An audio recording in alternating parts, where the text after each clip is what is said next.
Rashad, why you Anyway, didn't hit me up? Rashad. Hey, Rashad. What's up, Rashad? Thank you, Rashad. brother, I love you, brother. What's up, Rashad? What it do, boy? Hey, Rashad. Yo. Welcome back to the channel. My name is Rashad, and I don't have a flannel. I have on a hoodie, so that's not goody. Everybody knows my name because I'm in high school. No, I'm not. I'm not. No, don't. No. Welcome back to the channel. My name's Rashad Milligan. It's probably gonna be like a 2-hour stream, so got a lot of stuff to do because I haven't done like a normal quote unquote full stream in probably 3-4 days. So it's a lot of stuff over these last 3-4 days that I've gotten into. So with that being said, without further ado, let's get into it. Kalamazoo. Bala to do it a boo boo boo. New York Liberty assistant Sonia Raymond has agreed to a multi-year deal to become the head coach of the Seattle Storm, sources tell ESPN. Raymond makes WNBA history as the first person of Indian origin to be a head coach after being the first Indian American woman to be an NBA assistant. Congratulations to Miss Sonia.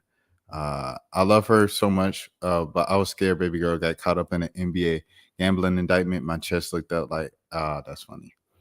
Guess no more black women head coaches. Dang shame. Yeah, because it's just one more job open, right? Like New York is the only job. I don't get this narrative. We wanted women to be included in the sports arena like men. Now they are. Now we're going to say we don't want men included. We don't have enough black coaches. It sounds like we're talking out the sides of our faces. Eventually, Screw Whitey will run out of the steam and these minorities will start to hate each other. Huh? What are we talking about? You're worrying about the wrong stuff. Why should race give an upper hand to an applicant? It's just about representation.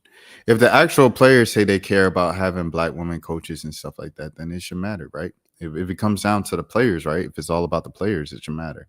It ain't about, you know what I'm saying, us as the fans. If the players are like, yo, we should have more black women coaches. Okay, that's what the players say they wanted. John Morant gave it a fire emoji and a stamp of approval. Who is this in the pro? Is it Ja? Just in dark lighting? Shout out to John Morant then. Okay. Yeah, but that's what he said. Let me see if I can pull up a story. I'll pull up a story for it because it's only been 2 minutes. Let's give it some love, man. Let's give it some love. We already going. If we're gonna be here 2 hours, we're gonna be here 2 hours. Whoop de do. All right, here we go. We're gonna go to ESPN because they don't be having paywalls. Sources: Storm to hire Liberty Sonia Raymond as a head coach. This is written by Kevin Pelton. New York Liberty assistant Sonia Raymond has agreed to a multi-year deal to become the new head coach of the Seattle Storm, sources told ESPN Shams Charania on Friday. Raymond becomes the first in WNBA history of Indian descent to be a head coach after being the first Indian American woman to be an NBA assistant. Congratulations. Raymond spent 2020 to 2024 as an assistant with the Memphis Grizzlies and last season with the Liberty. Andy Latok and Steve Neff of Clutch Sports negotiated the new deal with the Storm. Shouts out to Clutch Sports. Seattle fired head coach Noel Quinn on September 21st, 3 days after losing to the eventual champion Las Vegas Aces in the opening round of the WNBA playoffs. The Storm went 97-89 during Quinn's 5 seasons as head coach after she replaced Dan Hughes, who retired midway through the 2021 campaign. This was Seattle's first full coaching search since hiring Hughes in October 2017. The Storm went on to win championships in 2018 and 2020, the latter with Gary Kloppenberg serving as head coach because Hughes was not medically cleared to participate in the WNBA's bubble season at IMG Academy in Bradenton, Florida. Quote unquote, I think we're looking for a leader, someone who can manage a group and really establish a new identity, Seattle general manager Talisha Ray told ESPN last month. Quote unquote, there's a lot of uncertainty and we're entering a new chapter, just kind of league wide. So excited for someone to really be able to put their mark on the team and build confidence, build team chemistry, and build an identity on the court that will ultimately lead to us trying to compete for years to come. You guys were already competing for years. What the heck is she saying? You're just talking out the side of your neck. I was trying to do a kind of like an Irish thing, and it came out more like, you know what I mean? Hey, my man. But Storm All-Stars, Skylar Diggins, Nneka Nwumike, Brittany Sykes, Slim, and Gabby Williams are all set to become unrestricted free agents this offseason.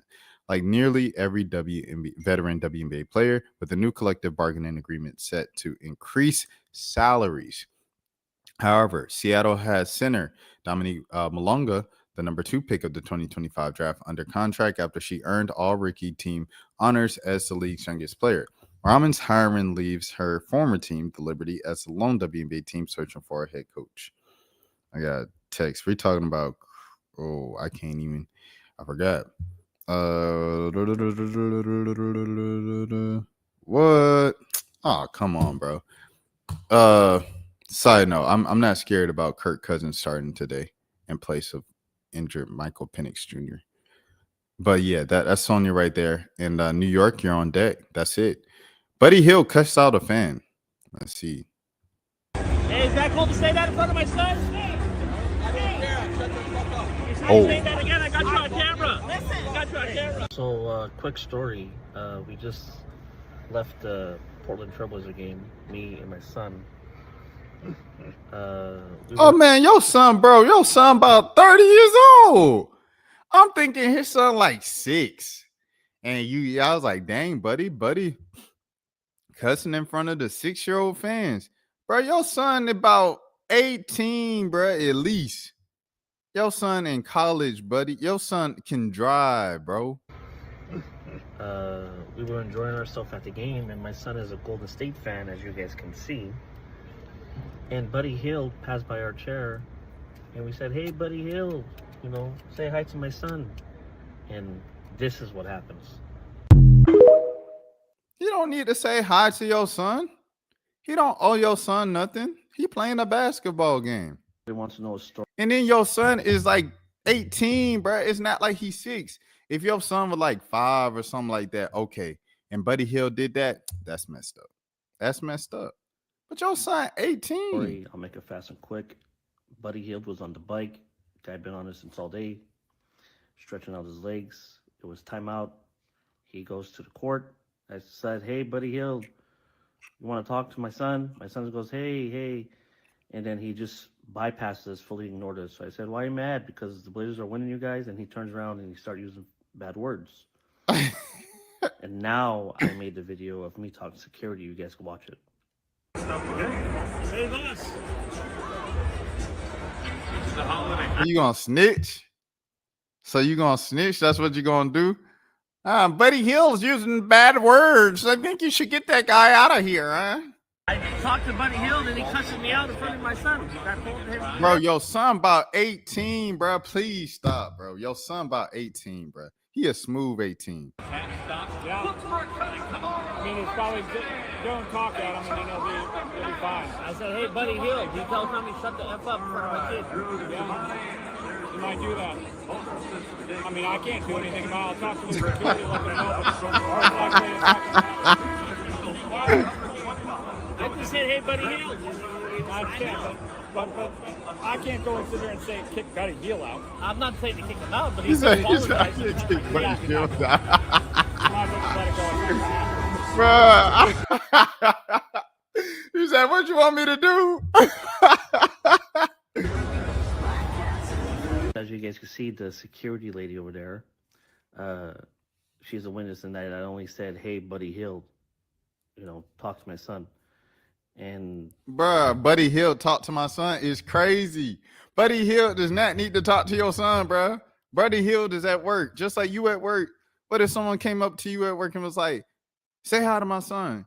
You didn't say, hey, my son's a big Golden State fan. Can you please say hey to manners?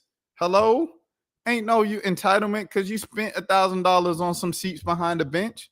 Ain't no entitlement. Please and thank you.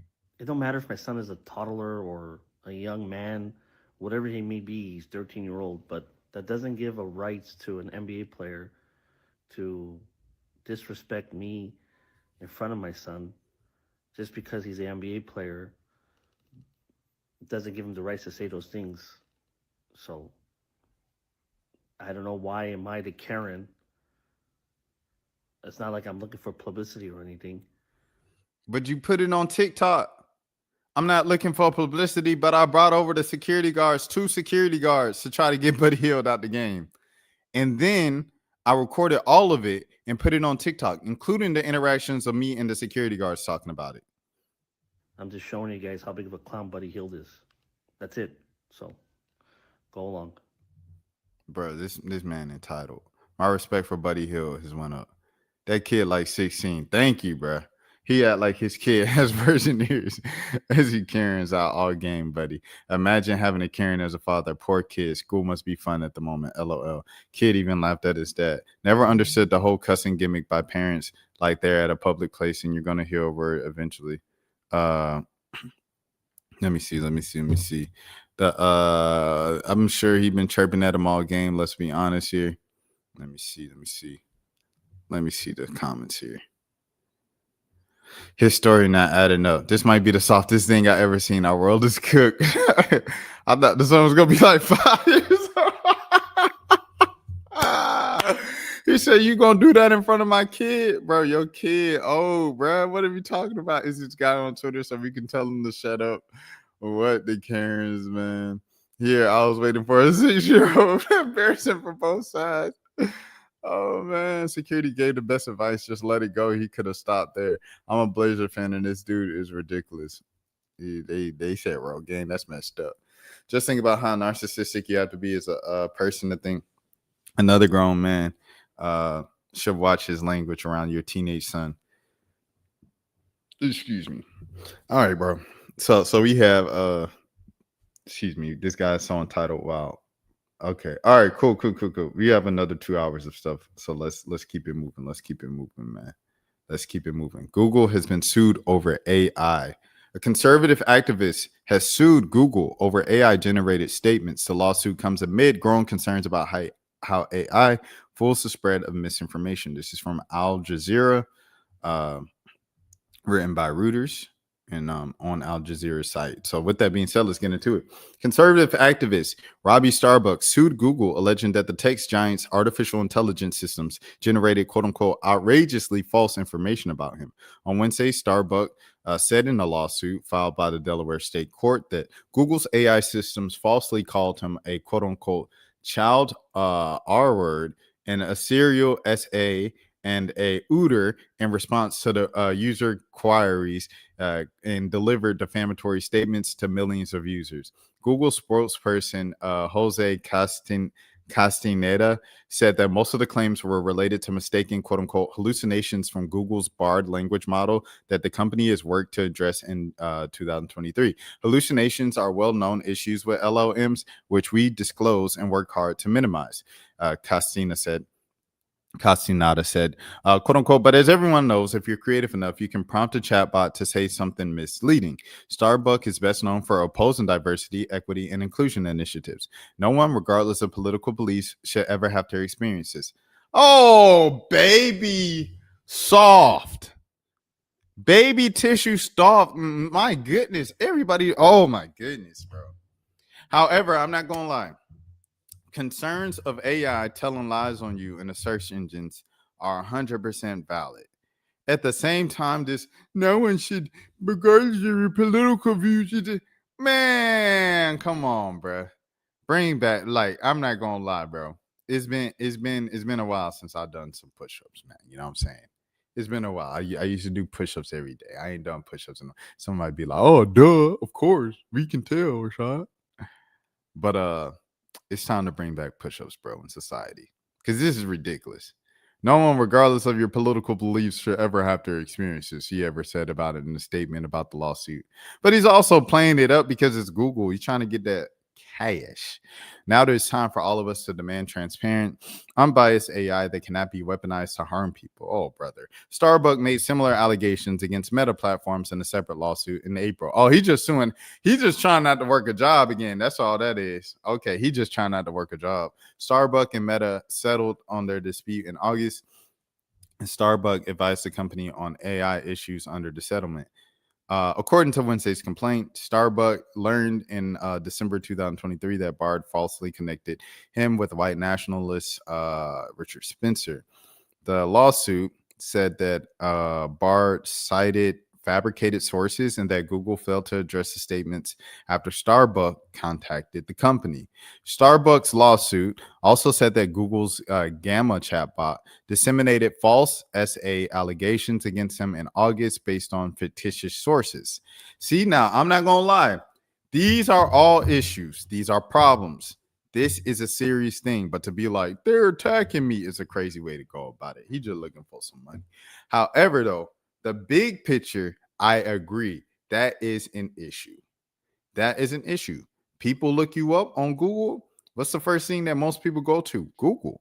You either got a Google phone or you got an iPhone on Safari. And when you search something on Safari, what's the default search engine? It's Google. So when you search stuff on Google, the world's largest search engine, or at least in America, and lies about you come up when you put in who is Mr. Starbucks, and then they say Mr. Starbucks is this or that or that. You're like, hold on, I ain't did none of that. That is a cause of concern. It's just like same thing with people saying people get framed for crimes they didn't do because of AI. It's all concerning and it's all valid. Don't get that twisted in the midst of me like calling this man soft for his quotes and stuff in the lawsuit and going after all the big companies and lawsuits and stuff like that for some money. Starbucks lawsuit against Google's Gamma chatbot disseminated false SA allegations against him in August based on fictitious sources. Starbucks also alleged the chatbot said he committed spousal and he attended January 6th Capitol riots and appeared in the Epstein files, among other things. That's messed up. Starbucks said he's been approached by people who believe some of the false accusations and that they could lead to increased threats in life, noting that the recent unaliving of conservative activist Charlie Kirk. Starbucks asked the court for at least $15 million in charges in damages. Starbucks lawsuit comes amid growing concerns that AI-generated content has become easy to create and can facilitate the spread of misinformation. As Al Jazeera previously reported, Google's VEO3 AI video maker allowed users to make deceptive videos of news events. Alphabet, Google's parent company in stock, is relatively flat on the news of the lawsuit. As of 2:30 p.m. in New York, it has gone up 0.06%. Yeah, I am anti-AI. I love Google. Well, I love YouTube, which is part of Google, because it's like one of my jobs. So I love you, Google. I love you, YouTube. But y'all got to tighten that up. And it can't be we got a disclaimer up there. There could be some holes in it. There's some allegations that's serious that you can't just be like, we covered it. Nah, bro. Like, you got to explain that one. All right, teacher got fired. As you guys may know, I am the substitute that was recently fired from teaching because of my TikTok. It's honestly so sad how sick the world is that you guys automatically mischaracterize me fully. Damn, shorty. Sheesh. Man, I gotta get up out these school kids trying to... Nah, twin, what? Bro, what? No, not only did you need it to be fired, you need to be on a list. She said that y'all mischaracterized my TikToks. First of all, as a teacher doing TikTok or social media, shouldn't no kids be on your TikTok. No kids' faces should be on y'all TikTok. It's basic media literacy skills and laws that people really need to kind of learn and adhere to. Kids is off limits. Unless they all sign waivers at the beginning of the year and stuff like that. And you know what I'm saying? And you on some, some straight and narrow stuff with the parents, everything approval. No kid should be on your social media. Are you crazy? And you the substitute. You're not even no real teacher. And now you flirting with come on, man. Nah, keep her. Oh, no, not only fired her, she needs to be on a list. I really wanted to say you heard me right there, but I didn't want to come across as ingenuine because I wouldn't really say that. But it's just been in my head now. You heard me? I've been down here for a little minute. Take me down, man. Then I look so young. I look like one of them. Yeah. We got a new hustle unlocked. Man, keep her out of here, bro. Get her out of here, bro. Put her on the list, please. School teacher now, little brothers. Let's get the day rolling. Who would have ever thought it?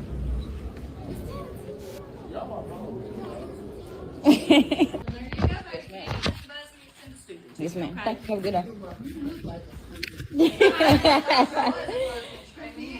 day. Today was really a breeze. My kids ain't have to do too much, man. I really, to be honest, I let them do whatever they want to do. Yes, I'm that type of teacher. Man, come on, bro. I gotta mute. Took me a break. Yeah, they got it going on at this joint. They stay bound. Okay, then. Damn, shorty. Sheesh. Man, I gotta get up out these school kids trying to take me down, man. Then I look so young. I look like one of them. Appreciate it. You know, my little free time, I had to go out there and give me some little content. Little fit check. Really just a chill fit today. Cause y'all know if it was up to me, I would have been rough fine head to toe. Y'all know I ain't lying. But they did have a pep rally and came clutch. And that was the typical day.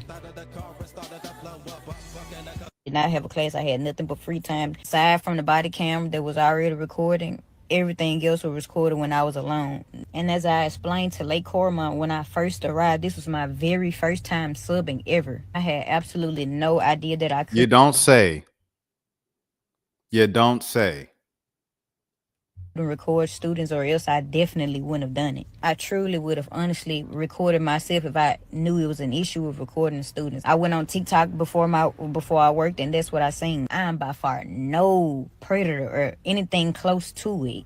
That is insane for they even to be put on to me. You put it on yourself. Truly just thought I was doing something good for the youth. Like, honestly, and I was enjoying it. I wasn't going to make a video, but I've been receiving an awful amount of hate. I feel like it was necessary for me to clear my name up. I truly do apologize for how it may seem, but my slang and terminology is much different than yours. But none of the kids knew they were being recorded at any point. And I do apologize for this once again. I truly do, but I had no idea this was prohibited. I assure you that it would have not been posted. What I meant by short end, you don't know that you can post, that you can record minors in public and post it on the internet on your social media like you don't know that?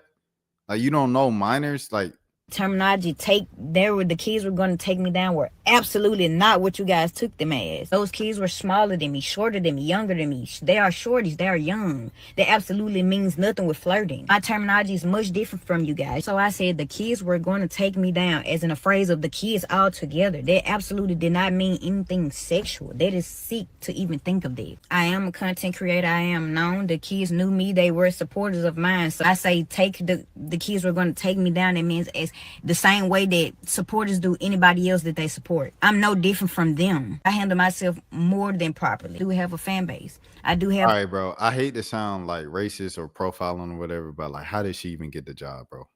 Like, what is the vetting process, bro, to even like hire these folks? Like, y'all didn't, you know what I mean? Supporters. I do have people that know me. Those kids already had knew me previously. It was several kids coming up to me trying to see, am I that person? That's what I meant by take me down, all hassling me at once is what I meant. Absolutely didn't mean anything sexual from kids. That is sick. Those are kids, so they see me as somebody famous. They were all entouraging me at one time. That's what I meant. I find it sick that you guys would assume.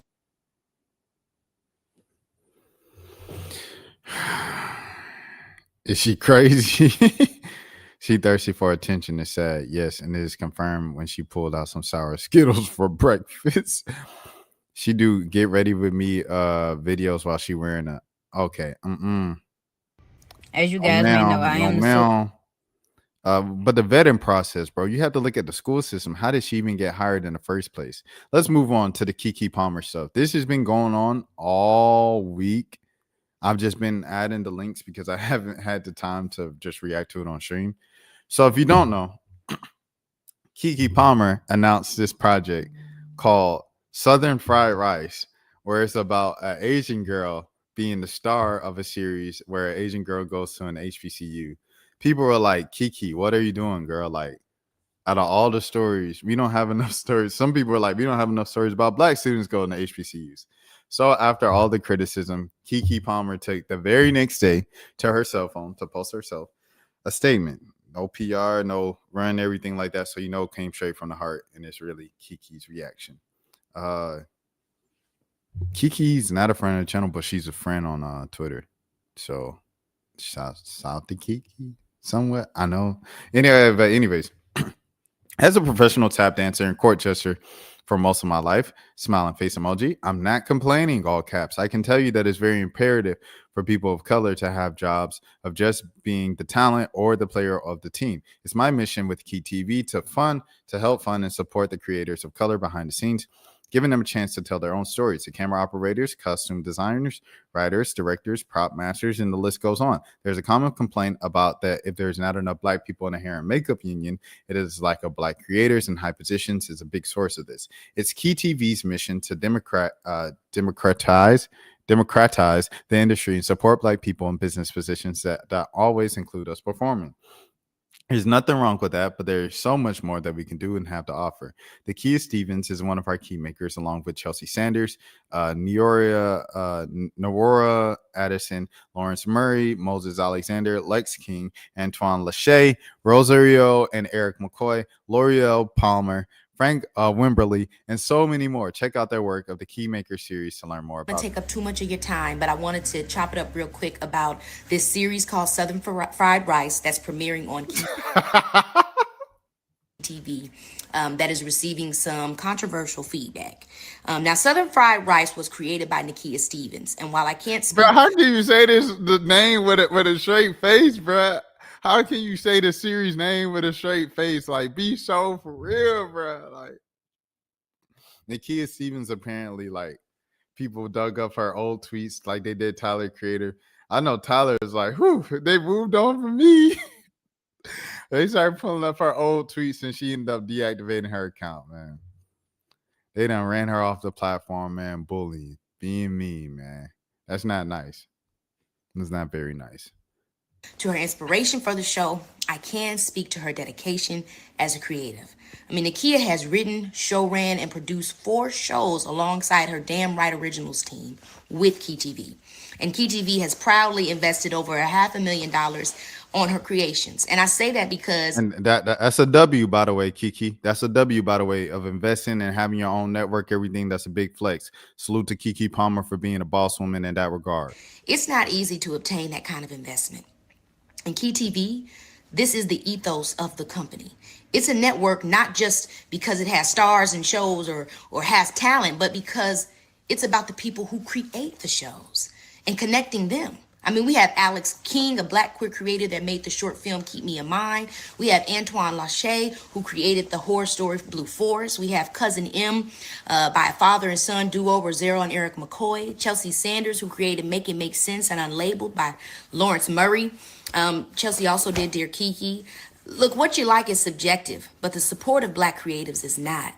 And it's a task that Key TV takes on with pride, because if you want to be a creative, you have to be able to create. And that takes money. And it's Key TV's mission to find the funds for you to be in practice, for you to experience trial and error, and to take your projects off the page and get more than one chance to do it in action. So whether you like it all or some or none, I say give these creatives a chance to grow as we continue to grow in supporting them. So God bless you guys. And like I said, Nakia has Southern Fried Rice that's coming out most recently, but she has Nepotista, Ho and Tails, and Psychology of... Okay, I don't think there's... Listen to these title series names. I don't think... So yes, support black people, everything like that. This is wonderful and stuff like that. That can be true in itself. Shout out to Keke Palmer for doing this. This is amazing. Give opportunities, black creatives. However, I don't think it needs to be an obligatory for black people to just blindly, follow and have this loyalty to things just because they came from black people. Like, because we have so many criticisms, right? For so many years. I remember growing up, I hated Flavor of Love and like Love and Hip Hop and just shows that made black people look bad, bro. Like Basketball Wives, Real Housewives of Atlanta. Like, it was just shows of just putting money in people's pockets to just fight other black people on camera and then like cuss them out. And it was like that was the image of black people on television, on reality TV and stuff like that. I just hated that so much, and I was so ashamed of it, and it was just embarrassing. And people just ate it up because it was slob and gross and everything like that. And people love drama, and I'm not just innocent of that. Obviously, like I like a little drama sometimes too, if it's in the sports world and everything like that. I just have a different type of tea or drama or whatever that I enjoy. Like mine is in sports, other people's is in reality TV, you know, so I'm no better than anybody else. However, I don't think that we should continue. If we see, okay, I'll say it like this. If the problem we see is like, dang, I don't like the representation of black people on television. So I'm going to create to help change that narrative so people don't just see black people as tap dancing coons, a watermelon eating, fried chicken eating, you know, Hennessy drinking, you know what I'm saying, entertainers is that yeah, and we fight and we box and like we rap, we sag our pants and we have grills in our mouth. Like that's all we do and that's all we are. So when a black person comes in and they sound something different, then it's like, oh, you ain't black. And then that person internalizes all those you ain't black comments and then ends up growing up to become anti-black and then post things on the internet while during that time about their frustrations and not being accepted by their own community, and people dig those tweets up 13 years later. You know, all of these things. It's just it's a toxic cycle. To change the cycle, we must have a higher standard for ourselves.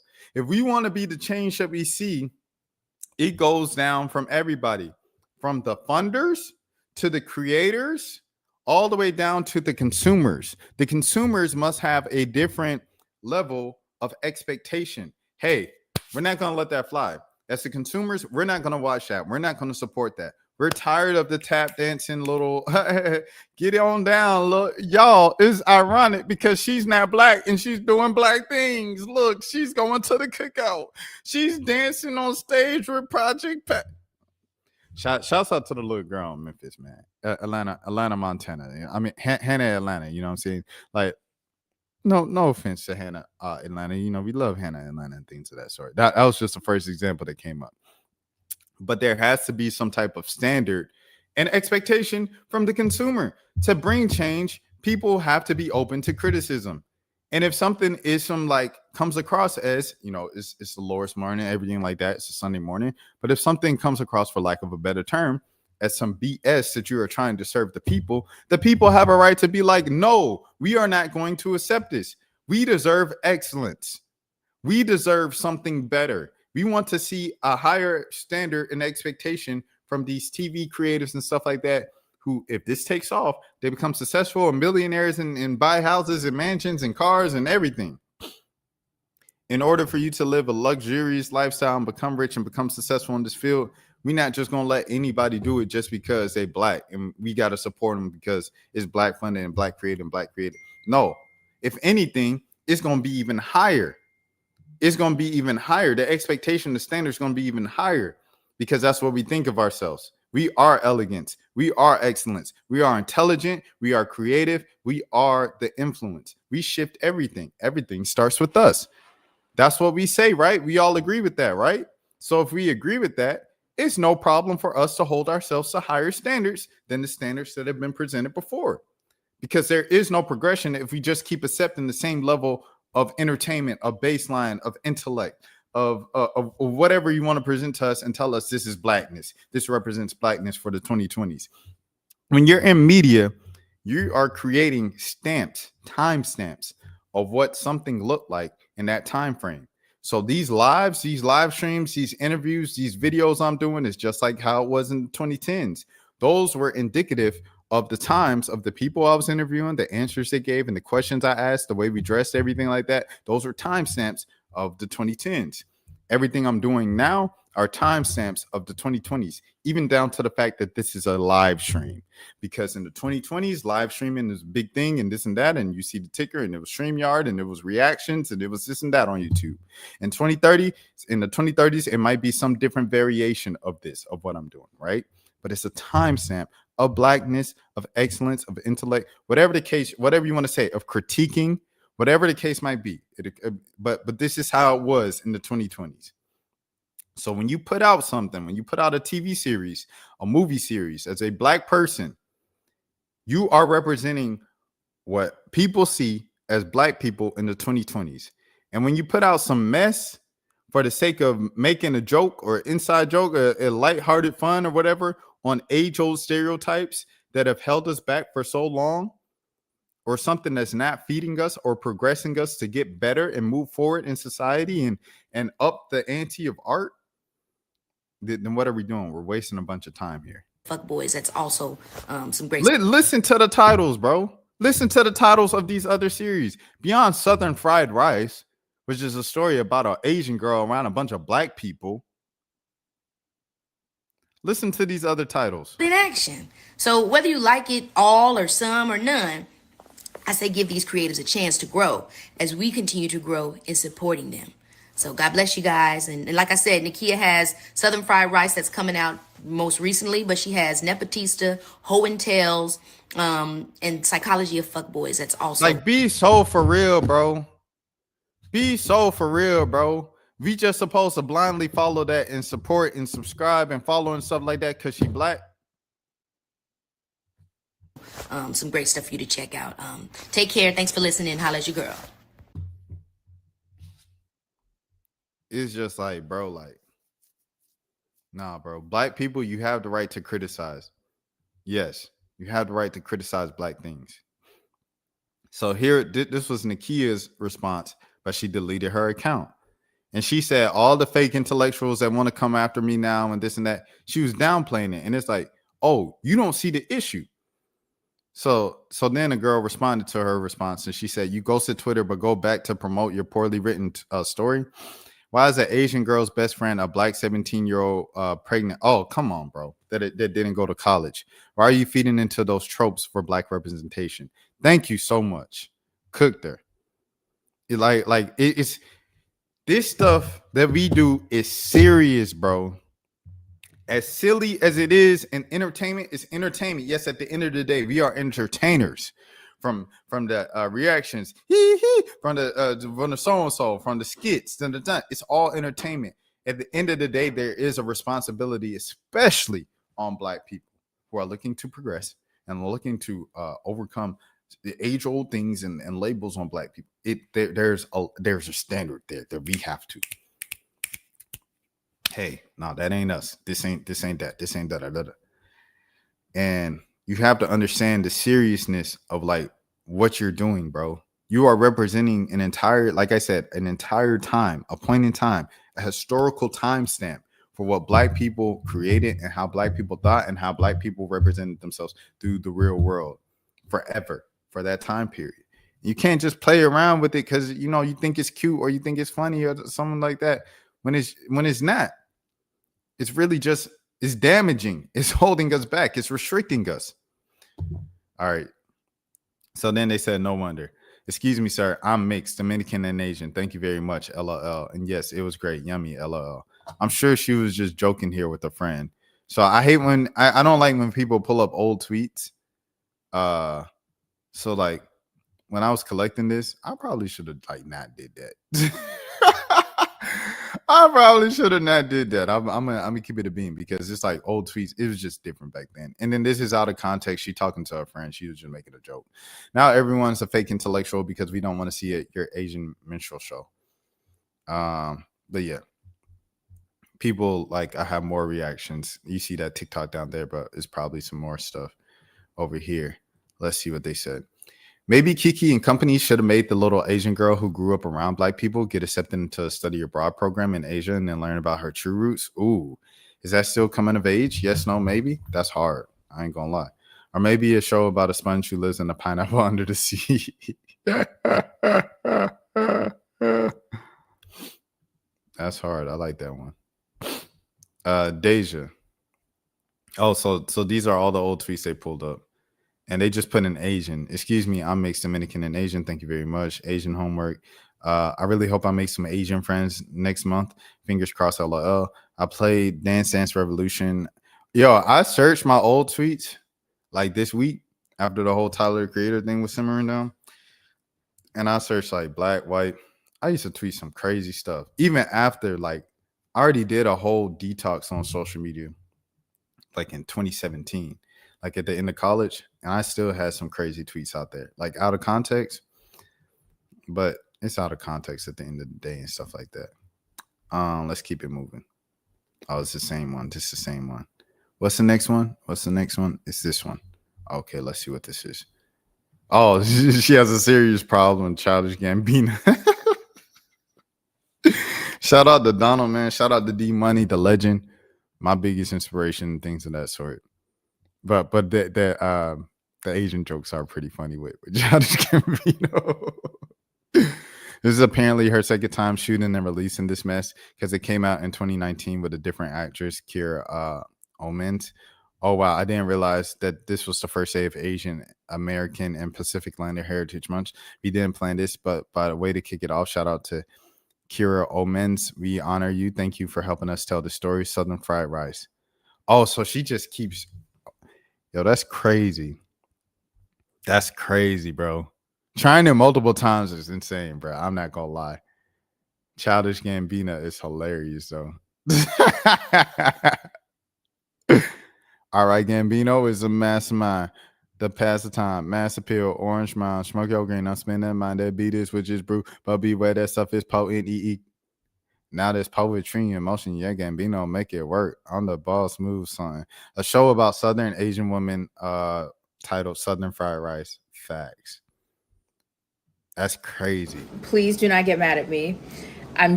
Please do not get mad at me. I'm just keeping it real, okay? Hear me out. Southern Fried Rice. They released a statement. They said, you guys are anti-intellectuals because you guys don't understand representation.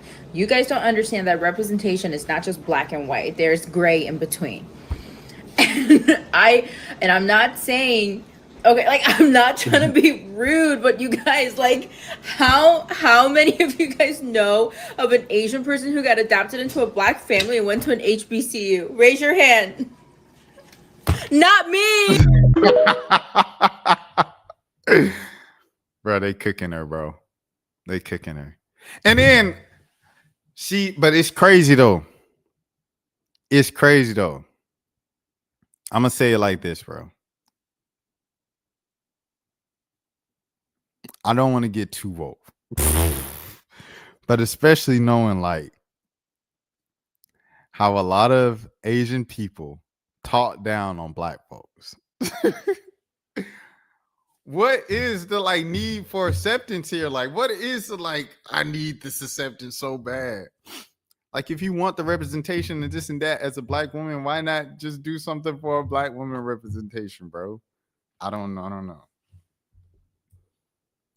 Confirm. She shared this on Instagram, and it's honestly all I needed to know. I really wish I was a part of the press rollout before the trailer came out, but I'm going to watch the series to support black press. Let me see. Fast forward to 2016, I was receiving a Woman on the Rise award, and a mutual acquaintance who had just read my Southern Fried Rice script about an Asian adoptee attending an HBCU insisted that I meet another award recipient named Sydney Wilson. Come to find out, she was a Korean American woman who was raised in Mississippi and went to Jackson State. I remember that. She was a Sagittarius like me, so we instantly clicked. Yeah, this was written in 2016. Thank you so much, Sydney, everything like that. We were both excited to meet, and we met in 2016. I asked many questions about her upbringing, her college experience, culture versus ethnicity, and her connection to her Asian heritage. We yapped and yapped for hours, and we barely touched our food. Over time, I kept reading, I kept researching, and kept having conversations with black people and non-black family members, people who have transracial adoption stories, and people who are very against non-black folks and black spaces. And I wanted their perspective, so I talked to everyone. All these stories gave me new insight. These stories aren't rare. They just aren't on screen. So it's one. It's one in like the history of like mankind. It's one woman. It's just insane, bro. Howling. To be fair, she exactly did put the base of the story to a girl she knows in real life. But she already wrote the story before she even met the girl. Like, I don't know, bro. I don't know, boo. I'm not with it. And I think it's okay that black people can criticize things that are from black people. Yes. Imagine being so obsessed with Asian culture that you center them and they are like, why? We didn't ask for this. Like, I'd delete my entire account. And she did. So there's that. And that was just a weird thing that happened this week. Speaking of weird things that happened this week, Candace Owens is claiming that Elon Musk is not a human being.